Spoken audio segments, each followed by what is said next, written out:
I got something I want to say. This may be some kind of violation of the Baptist bylaws, but I'm going to do it anyway. Because Brother Cody says something that just struck near and dear to my heart, so you're getting about a 2-minute sermonette here, okay? What he said was the gospel is simple. Folks, if you're sitting out there now and you're feeling confused, like the gospel is more complicated than you can get, you need to stop it, okay? I remember one day I spent my whole life with people spouting a lot of things to me, telling me, you got to believe this theology, you got to quit being the lousy person that you are. And I didn't get any of that. And then one day a fairly simple fellow stood up and he preached a simple gospel to me. And he looked at me and he said, you're a sinner. And he was looking at me. He looked at me the whole time he was preaching that sermon. He said, you're a sinner, this is what you did, and you're going to go to hell for it. And he said, but you know there's a Savior that loves you enough that says you don't have to do anything about it. All you have to do is admit your sin to him, ask him for salvation, and boom, that's it. And I did not even own a Bible. I wasn't even raised in a home where I had access to a Bible. I knew nothing about anybody's complicated theology. And I had no interest in making myself a better person. I liked what I was doing. And I wanted to hang on to it. But Jesus saved me, and I didn't want to hang on to it no more, folks. So if you're sitting out there and you're not understanding the gospel and you're trying to ponder over what I got to do to make myself good enough for God to have me, you don't have to do anything. You can't do anything. And you're wasting your time and you're dooming yourself to a devil's hell if you try it. Just admit that you're a sinner, ask him for salvation, and even if you don't get it very much, he'll do it for you.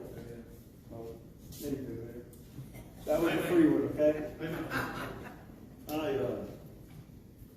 just got one thing to say. It's not nearly as important as what Wally just said, but I picked this specific song out for a reason. And I used to lead sing at Grigger when I was a member there, and had two of the members that I got to be pretty fond of. I was fond of all of them, but especially Jerry and Betty Phillips. And every once in a while on Wednesday nights, I would say, it's a you pick on night, and I would just take requests when I was leading from the congregation. And Miss Betty, this was her favorite song, and any time that I asked for requests, she was quick to request it. And she's no longer with us; she's with Jesus, and I'm kind of envious. But anyway, this song is in memory of Miss Betty, and it's "Where the Roses Never Fade."